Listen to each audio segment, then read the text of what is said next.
In this video, I'm going to give you my initial impressions of the Boxcaster streaming device along with the Boxcast streaming plan. The purpose of this device along with the plan is to be able to stream high quality and reliable video and audio for your church's worship gatherings.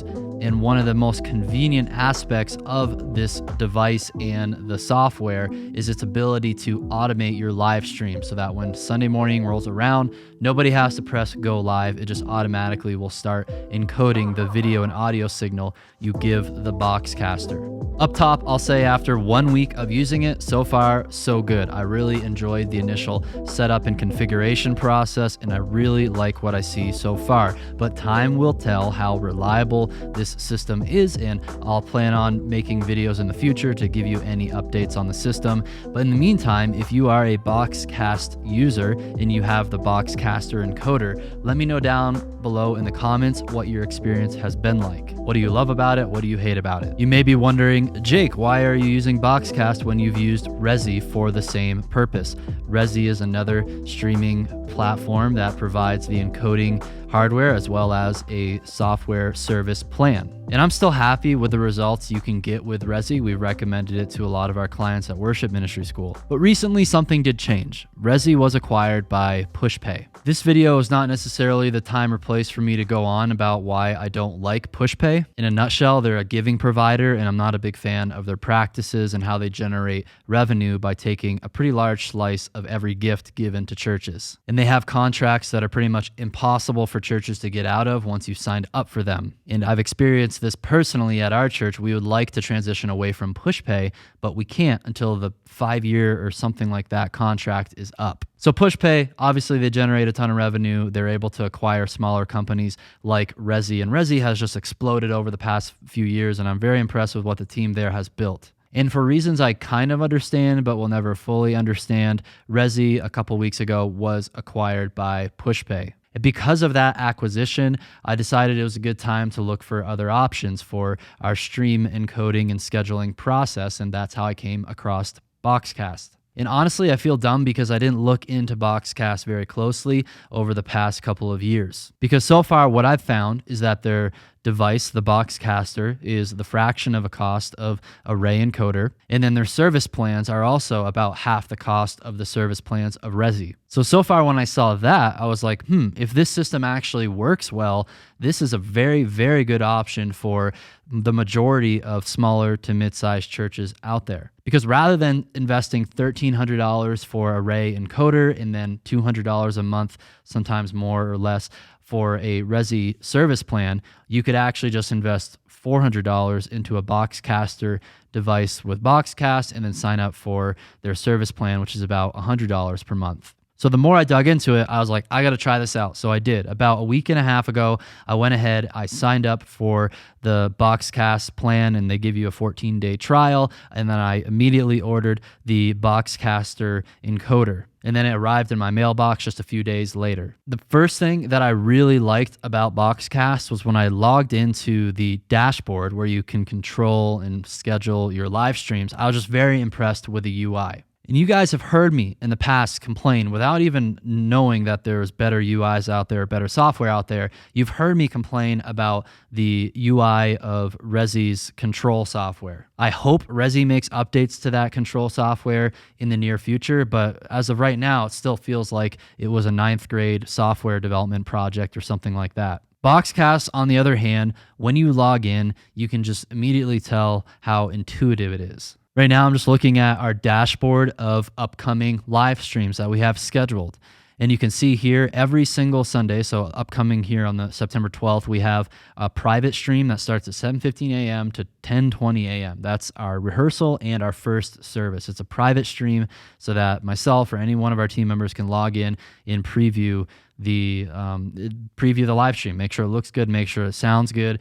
And then we have the public live stream pretty much immediately after at 10:30 a.m. to 12 p.m. In setting up the schedule of broadcasts, it's easy. You just go through here, you name your broadcast, you put in all the details, the start time, the date. It can be a reoccurring event. It can be public or private. You add your destinations. So in our case, we have it going to both Facebook, and YouTube, and then it's going to show up with the embed code in the Church Online platform.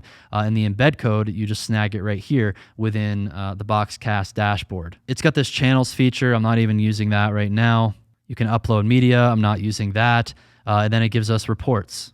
And then down here on the bottom left, you'll see sources. So this is where you add your different encoding sources. So in our case, we're using the Boxcaster that I had ordered. Right now, we can see that the encoder is online. If we were to power it off, this would just say it was offline, and I can actually do a test broadcast. So I'm in my office right now. I can start a test broadcast, and then within about a few seconds, it's going to fire up the encoder, and then I'm going to see what's being fed into it. In our case, we're just feeding the program output from the ATEM into our video hub, and then from our video hub, we have one of the outputs sending program into the encoder. The stream quality is 1080p at 30 frames per second. This is one of the downsides of the Boxcaster. I wish it gave you the option to do 24 or 30 frames per second, but in our case, we just switched from having our cameras and ProPresenter at 24 to 30, and that wasn't a big deal. So now I have the test stream fired up in Boxcast, and you can see a preview of our stage. And they give me the ability to actually scrub through the video. Back here, I didn't have any camera selected on the video switcher. Now I have camera 1 selected so you can see it. And I'm a pretty big fan of the video player. You know, it's got all your basics where you can change your playback quality, volume, you know, make it full screen, condense it. This is what the video player will look like in the Church Online platform if you use the embed code here. So when I look at our stream from last Sunday right here, I can go ahead and play the video. I'm very happy with the quality. It's 1080p, it's 30 frames a second. The color looks good. There's no like graininess or weird compression or distortion issues to the image. If you were to show me a stream that was encoded with Resi versus a stream that was encoded with Boxcast, and they're both at 1080p at 30 frames a second, I would not be able to tell the difference. And then even audio quality, the sound of the mix sounded very clean and crisp, pretty much exactly what we are sending out of our Ableton Live template that we're using for our broadcast. And then so far, I know we're very early on making a judgment on this one, but we're 1 week in the stream fired up. There was no crazy buffering or didn't drop out on us. There were no issues like that. It was a very smooth experience for all the viewers. So when it comes to the reliability and consistency of it, it's definitely going to take a few more weeks or months for me to be able to give my full recommendation of this is a great option to go with. But that's why I also want those of you who have used Boxcast for a while now to let us know down below in the comments how long you've been using it and what your experience has been like. Let's talk about the Boxcaster, the hardware device. I really like how small and compact it is. It's got a power supply. It's got an HDMI input, which is what we're sending our program feed into the device with. It also has some audio jacks, but we're not even using that because the audio is already embedded in our video switcher and then sent into the encoder. So I imagine that's going to be pretty similar for most churches out there. And then it has a dedicated Ethernet RJ45 jack to connect to the network and to have just a solid hardline connection. I do know that it does have Wi-Fi capability, but I would always just use the dedicated hardware connection. I like how I can easily log into the dashboard for my Boxcaster and then edit the settings. So I can change the video resolution. I can also change the audio settings. I can even change gain remotely from the control software here. And then I can also change some of the settings when it comes to the stream quality. So this is really worth pointing out. Boxcast has a feature called Boxcast Flow. When I told people that I started using Boxcast, a lot of them asked, well, what about the resilient streaming protocol that Resi has? Does Boxcast have something like that? And they do. It's called Boxcast Flow. So Boxcast Flow, according to their website right here, is a smarter protocol for sending your stream data to the cloud. Our patent-pending protocol makes you stream more reliable, more secure, and higher quality. So it says here on their website, Boxcast Flow utilizes both stream and datagram transports, taking advantage of what works best in each scenario to ensure your video is delivered to viewers without buffering or artifacts. So when I look at my streaming settings here, I can choose between the standard Boxcast Flow or the enhanced. And I actually chose enhanced because it will recover lost data for up to 15 seconds and it adds 15 seconds of viewer latency. That's not a big deal, especially when we were dealing with like a minute and a half latency with Resi. So I'm honestly a bigger fan of using the enhanced Boxcast Flow control, or if we wanted even less latency, so it even feels more in real time for our viewers, we could just do the standard Boxcast Flow control. I can also change my bit rate. I have it on auto detect right now, but it looks like it can go all the way up to 4.8 megabits per second. And then there's an audio bit rate as well. And then we can change the DSCP value. So those are the streaming settings that you can alter for this encoder. The only thing I don't like about the encoder is it kind of feels cheap. Like I'm worried like if you accidentally dropped it or something like that, or something, were set on top of it. Again, it is a lot less expensive than alternative encoders out there, like the Intel NUC or the AJA encoders. I think it's the Hilo.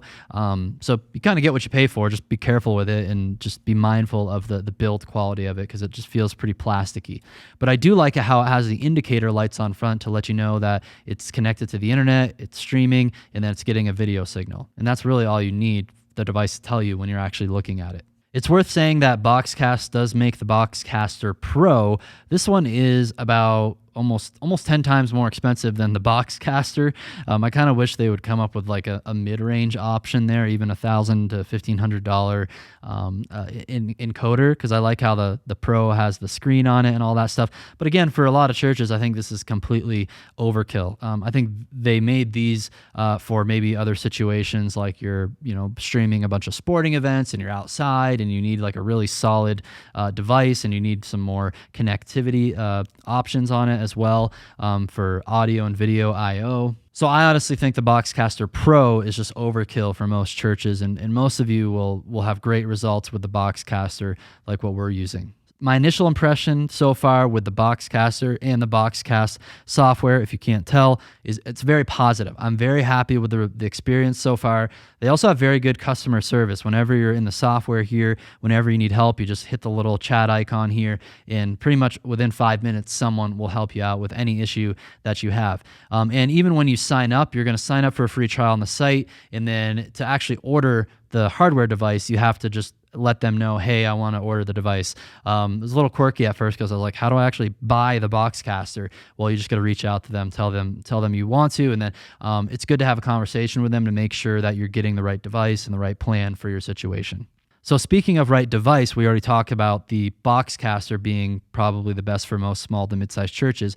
And then for the plan, I'm actually just on the Essential plan. That's $99 per month.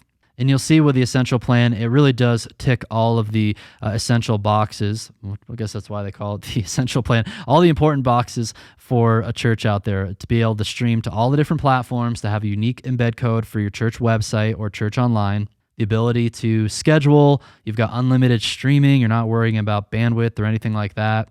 The only thing I saw the Essential plan can't do that the Growth plan does, which is the next level up, is a simulated live stream. So that could come in handy for some of your churches out there if you're trying to do lots of simulated live streams on the Church Online platform or any other platform. Keep that in mind. We're not doing really any simulated live streams right now because we have our one live service on Sunday, and then we just keep the service up on YouTube if someone wants to watch it again. So that's why in the end, I think for most churches, the Essential plan will be the best. And then if you really need Sim Live, get the $149 a month plan. So based on my initial impressions and the fact that it's already working great for us here at South Fellowship Church, as of September of 2021, I can recommend the Boxcaster and their Boxcast service plan. But keep in mind, things might change in the future, just like they have with Resi. Let me know your thoughts and questions down below in the comments, and especially if you are a longtime Boxcast and Boxcaster user, let us all know down below as well. I think that's what the power of our community is, that we can just kind of crowdsource a lot of helpful information from one another, especially when it comes to first-hand experience with these different tools. That's all I have for you in this video. Hopefully it gives you a bit more clarity on some of the best streaming tools available for your church. If you found this video helpful, please do me a favor and leave a like, share it with your friends in ministry, and I'll see you next time.